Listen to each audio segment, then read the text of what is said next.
What's up, everybody, and welcome to episode 24 of this week's rendition of the War Room podcast. I'm your host, Andy, and of course, alongside me, we got my boy, Rob. What's going on, Rob? What's up, fella? Loving the Cheddar Bob hat.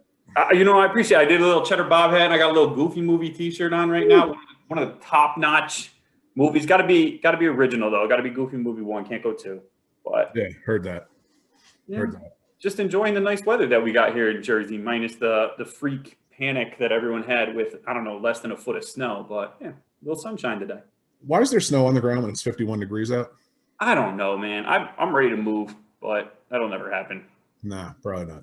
That'll never happen. But, big week this week. It is. Super Bowl. All right, we're done. Now on to what we want to talk about. There is one thing I wanted to talk about with the Super Bowl. Okay? I know you'll agree with this. What's on the menu? Ooh. See? Am I the only one that planned ahead for this? I feel like everyone I'm talking to. No, I thought about it, but the problem is for my birthday, I did barbecue.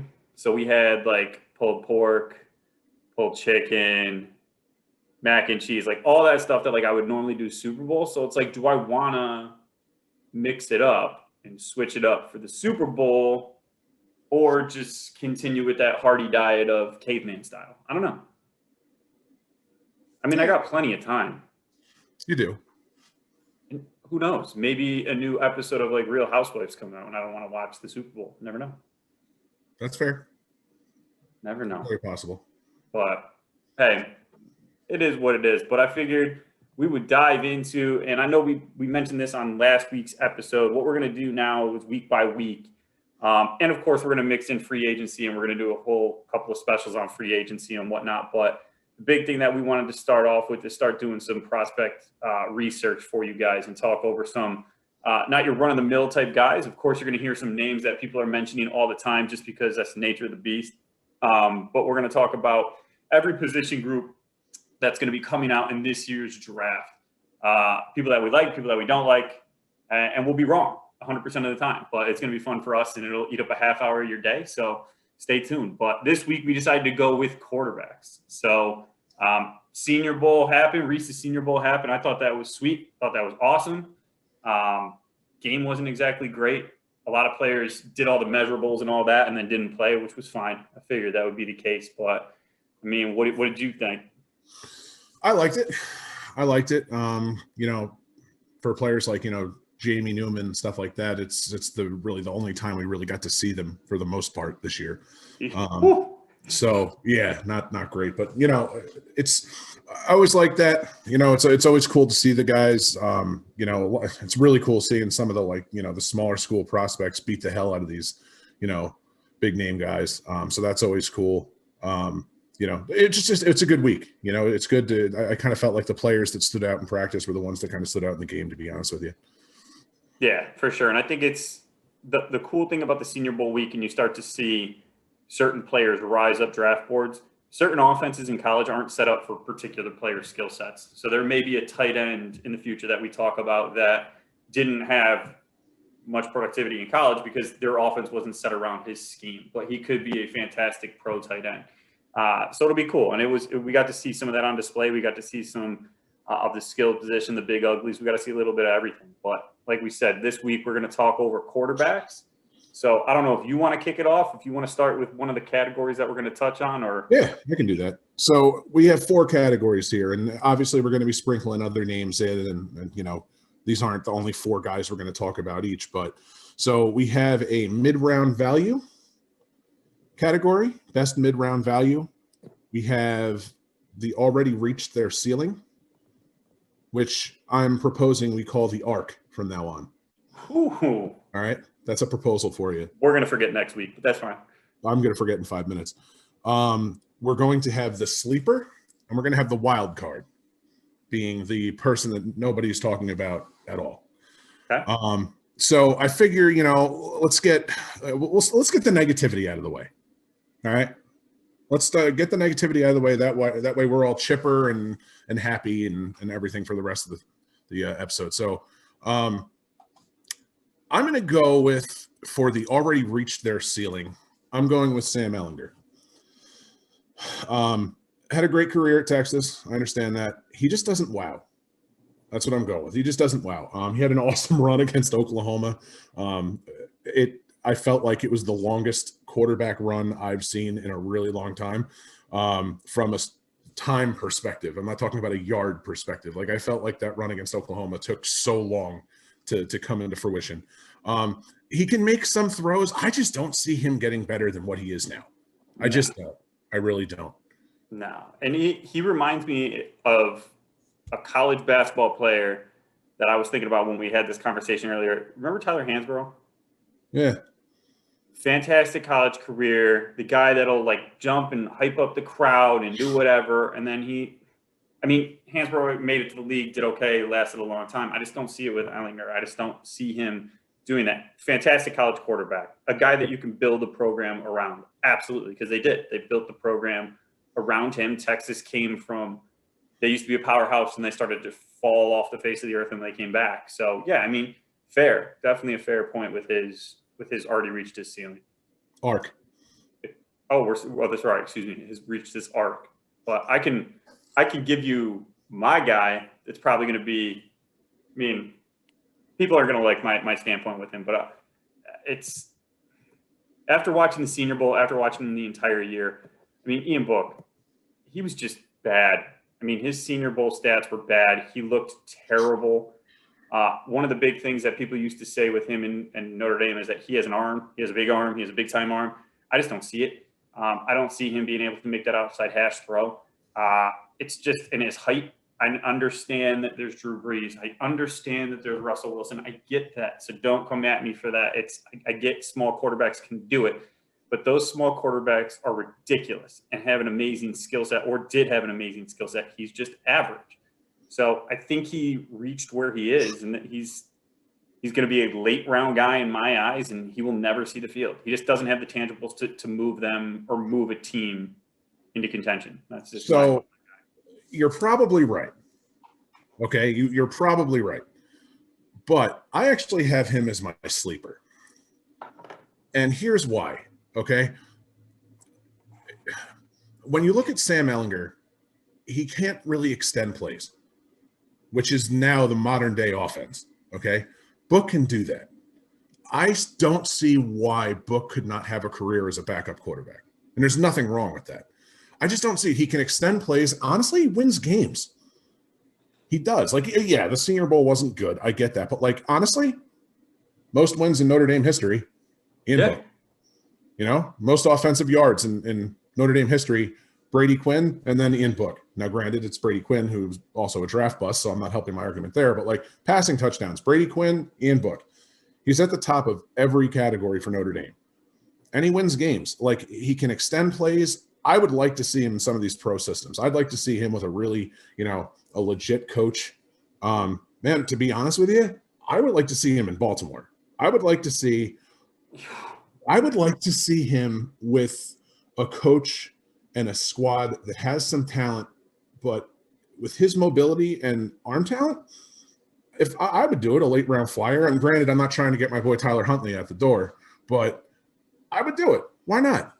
See, and I think you're hyping up his mobility too much. I think he had enough mobility to move up in a pocket and side to side. I just don't think he has enough at the pro level where everybody's speed is at elite speed. I just don't think he can evade. And I mean, it was on display at the Senior Bowl. And it's the Senior Bowl. They practice for a week, crazy times and situations, but he couldn't move and he was scared and he couldn't get his arm into the right location, into the right slot to get the ball out. I mean, I absolutely could 100% be wrong. I just believe that what we saw with the players that he had around him at Notre Dame is as high as he goes on that arc. So I was listening to Bill Polian last week, and he brought up something that I never really thought about. And he talked about how game speed and player speed mean nothing if a player is not familiar with the scheme. Yeah. Okay. And he basically, it's that old saying, a thinking man is a slow man. Essentially, to me, that's what I got with him at the Senior Bowl. You have a couple weeks of familiarity with this. They dumb it down. I get it. But, like, it's not the scheme that he's been running, So he clearly, to me, it looked like he was thinking. And that's what you're going to get in a backup. The backup is going to come in who doesn't get the snaps throughout the week, and he's going to come into a game and play the game. And if that's what you get in a backup, I think there's other better backups that you can get. It's possible, definitely possible. So who's so now that you kind of got that one out of me, who's your sleeper? Who's my sleeper? Or, hold on, is that? No, that was your mid-round value, I think, right? No, it's not my mid-round value. That was my sleeper. My sleeper? Yeah. Ooh, I think I'm going to go with Shane Buechele. And the reason why I go with him is I know we've been talking about Texas. He was pegged as like Texas's saving grace, like Texas's guy. He's going to be the one that drives them, brings them back into it. And then Sam Ehlinger came in and said, "Hold my beer," which was fine. Which he's just a fun guy to watch. He ended up going to SMU. Nothing blows you off the page. Nothing goes crazy with him. Arm is decent. Mobility is above average for sure.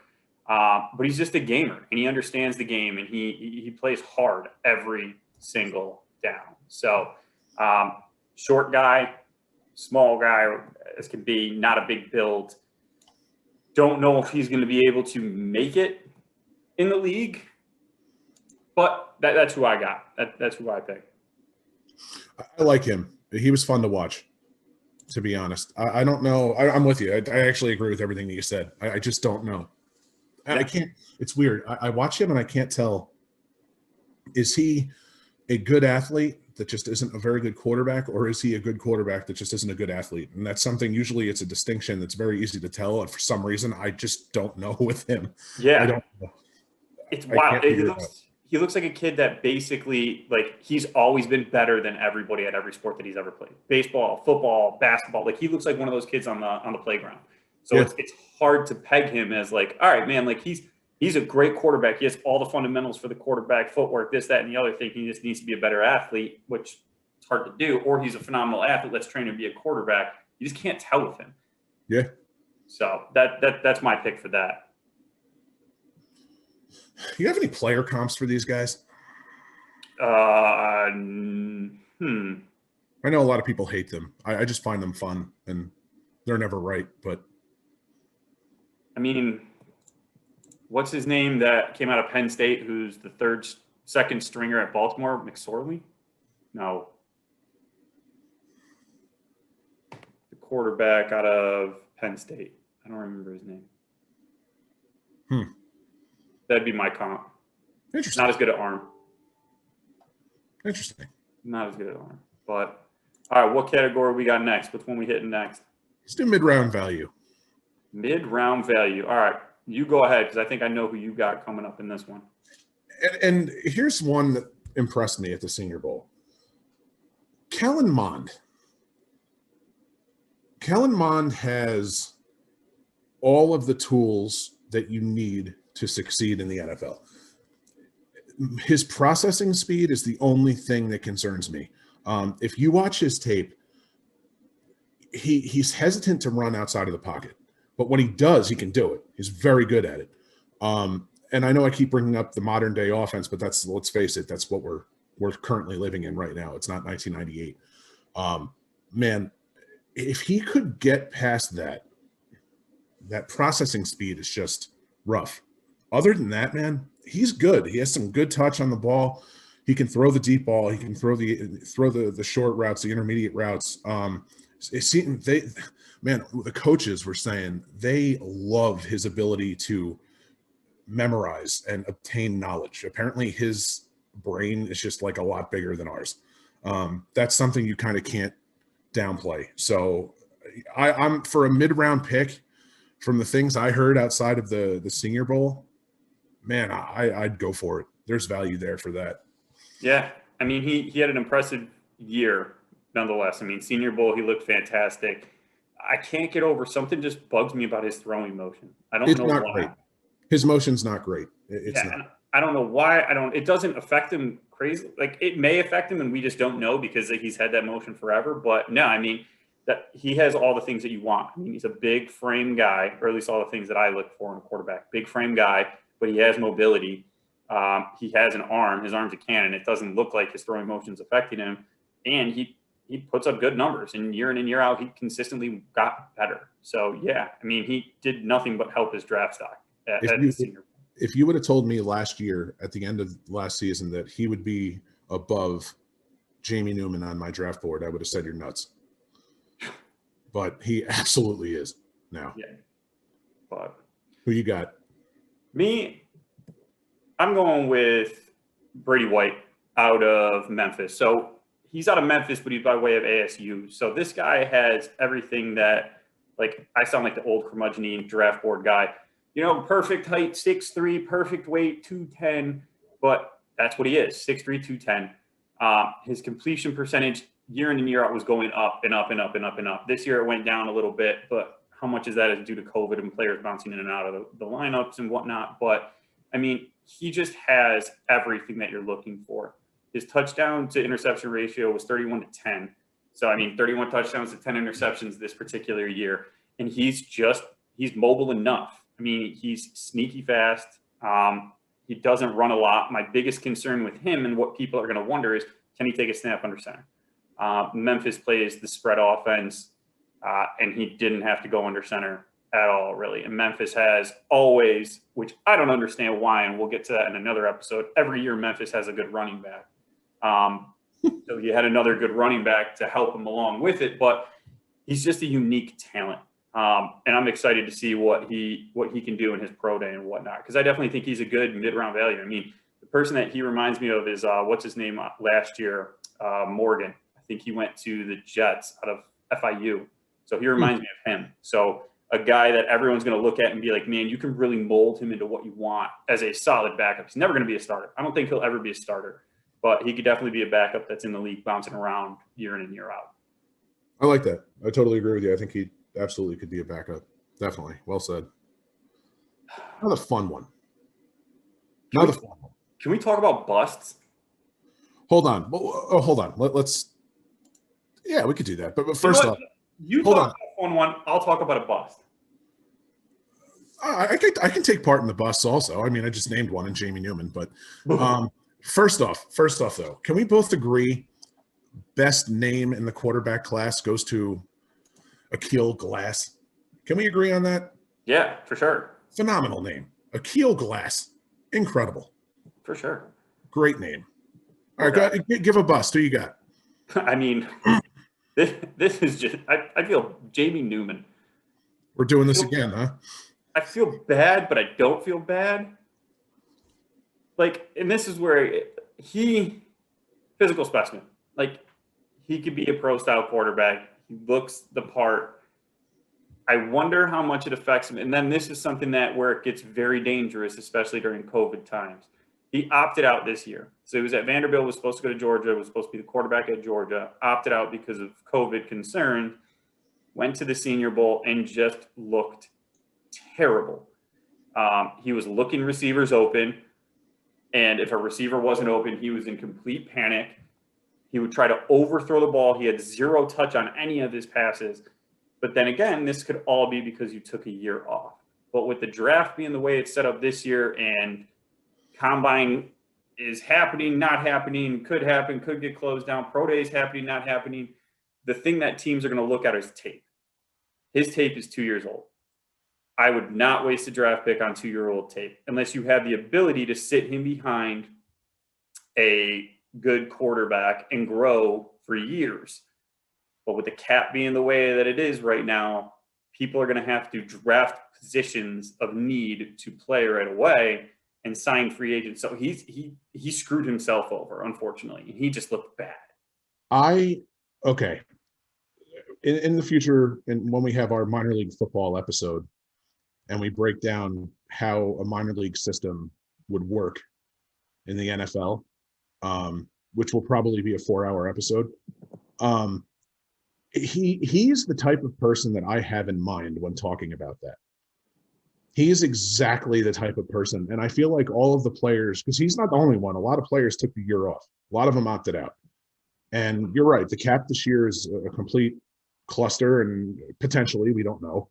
But man, it's going to be tough for teams to stack these guys and, maybe undrafted free agents But as far as you're right, they're going to be drafting a lot of looking for starters at every position because, you know, you're not going to be able to pay all of them, the free agents anyway. So, man, I could just see him because he has the physical tools.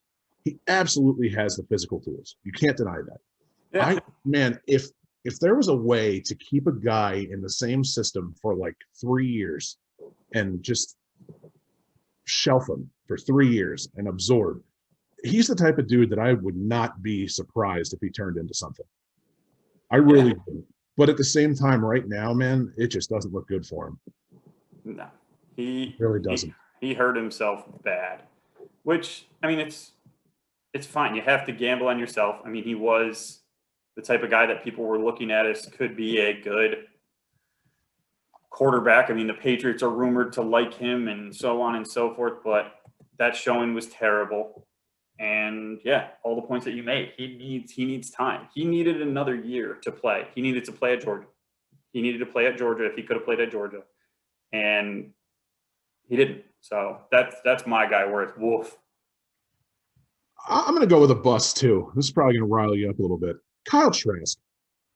I don't get it. I don't get it. I really don't. I have never seen. Oh, that's not true. That's not true. Okay. It's rare to see a quarterback with feet that are that heavy. Dude looks like he's running around with cinder blocks on his feet. I don't get it. Can you explain to me how you felt the need to say that he's the number 2 quarterback in this draft after Justin Fields had a horrible game? What the hell am I missing? Well, first of all, one of the things that makes me laugh is because another quarterback that you were going to talk about, Felipe Franks, where you're like, yeah, I want to talk about him. I'm like, you want to talk about complete trash? That's Felipe Franks. I never said what I wanted to talk about with Felipe Franks. Once you come from a Felipe Franks to Trask, I mean, Trask's arm. I never even told you what I wanted to talk about. Doesn't matter. I consider him trash. So Trask, I don't think he's that good either, but I wasn't. You don't even know what I was going to talk about. Doesn't matter. I just assumed. But what else is new? It happens. Trask. I mean, his arm talent is ridiculous. His arm talent's ridiculous, and his way to absorb a playbook is fantastic. I mean, his feet. Yes, he's not going to be the most mobile quarterback in the NFL. He is even his footwork on it. Did you know what his arm talent could be if his footwork was there? His footwork is horrible. That's what I mean. Like his arm talent could be unbelievable. He's ridiculous. He could be ridiculously good, and that's what I see in him and his ability. That he's smart. He's a smart quarterback, makes smart plays, is normally safe with the ball. That's what he brings to the table. So that's why, yeah, absolutely, he's high up my draft board for sure. God, his feet are so slow. Footwork on the throws are terrible. I just don't. I don't see it with him. I really don't. Especially, it's okay. I think with him, I could see mid-round value with him, mid to later round value. What's the difference between him and Mac Jones? National championship. Okay, no. We're talking talent. We're not talking much better wide receivers also for Mac Jones. I mean, unbelievable. So Mac Jones probably invented cement shoes. No, stop. Mac Jones is not running outside the pocket. I never said he was. But you say Trask has cement shoes. Mac Jones has the same. They have the same stylist. His footwork on his throws is much better than Trask. Yes, Mac Jones has better footwork. I get that, but and he can. At the same time, though, Jones can create plays outside of the pocket. So can Trask, and he did that the entire year. Oh God, I think Mac Jones is much better than him. I really. We'll see. We'll see, but just don't get it. Can we go to our wild card? Go for it. Give me your wild card. I had 2, and it was tough to. It was you get one. I know, but I'm going to give a. I'm going to give a little bit of a shout out here. Zarek Cooper out of Jacksonville State. Okay. First off, another great name, Zarek. Phenomenal name. If I'm not going to, but if I were to ever have another child, that would be in consideration. Fantastic. And again, this is not my overall wild card, but Cooper made some throws. Former Clemson guy, made some throws that were just ridiculous, and then made some other ones that were just like, "What the hell are you doing?"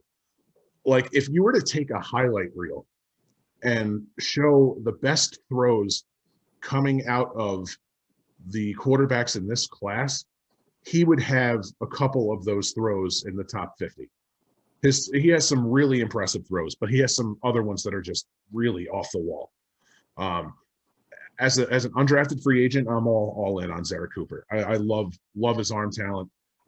Does have a little bit of mobility, like we've been talking about. His arm talent, though, man, like just outside of the pocket's been awesome. Really, really fun to watch, but again, incredibly inconsistent. But wanted to give him kind of a shout out, though. But my official wild card is Zach Thomas, and I want to know why the hell nobody is talking about Zach Thomas out of Appalachian State.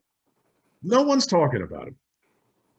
You know, I look, and this is going to be a really lazy comparison, and I'm sorry, but like I literally watched him and thought, Jeff Garcia. Oh, okay. I can see really, that. really lazy. I'm sorry, but that was the first thought that came into my mind. And the more I watch him, I'll come up with a better one. I promise. Don't unfollow. Yeah, I just, love how he can extend plays with his feet. Love his processing speed. Doesn't have the most arm talent. He does not. He can't really get the ball deep. He's a strict West Coast offense guy, in my opinion. But man, he's the type of dude that if you have some dynamic receivers and you have some running backs that can kind of catch the ball out of the backfield and you're relying on bubble screens and inside slant, stuff like that, he could absolutely work that magic. I like him a lot. He's funny. The highlights that I was watching of him, it's great when they're at the goal line and he does the quarterback keep and you see him try to get to that pylon. All you think is, come on, little guy, you got it. You got it. It looks like he's like dropping off a piano and like he's got a lot of rushing touchdowns. So like, I mean, he's a gamer. He can play. It's hilarious just to watch. But yeah, he had 19 rushing touchdowns in his career. Yeah, he didn't care about his body. That's for sure. No, he put it all out there, dude. I like him a lot. I really do. And it's funny especially with social media and taking players, like taking scrambling quarterbacks. And man, you can go on Twitter and any quarterback that has a run over 10 yards, they're going to say, oh, he needs to be drafted in the first round. Nobody is talking about him. Nobody. I don't get it. I don't understand, because he does have arm talent when it comes to the short and intermediate routes. He's not a deep ball guy. Yeah, that's for sure. And then, I mean, my guy, it's real quick on him because the tape is just absolutely, there's nothing on him, is Davis Mills. So if you have a spelling bee, if you have to raise your overall NFL, yeah. Is that Stanford? You need to raise your NFL GPA, which I know there's no GPA in the NFL. Thank God for some of the players would fail. But, I mean, just a smart quarterback, great size, great. I mean, that's about it. He suffered this year because he started on the COVID list. His completion percentage was great, 66%. So, I mean, he's a guy that you can work with. He just doesn't have much game time. He played basically his last 2 years in brief stints. So it's a cool person to look at. I mean, it'd be great to see just some measurables and more passing on him and stuff like that, but there's just not enough tape on him. Just not enough. And Stanford was not the Stanford of old in recent years. So it's tough to get a good read on him, but he's got everything that you're looking for. So I haven't watched him yet, but I've actually read a couple people saying to watch him. So I'm hoping some more tape comes up on him. I agree. It's going to be tough. There's not many games, but yeah. Oh, well, that brings us to this week, the end of this week, this time. So we haven't figured out what we're going to do next week, but like I said, we're going to break down position by position, free agency and whatnot as we lead up to the draft. But be sure to follow us on our social channels on Instagram and Twitter at _War Room 33. And if you're watching on YouTube, like, subscribe. Sorry, I know a couple of them haven't gotten put up on time. Having a little issue with YouTube here on my end, but definitely keep subscribing, liking, and comment, ask questions, please. Yeah. Until next week. Have a good one, guys. Later.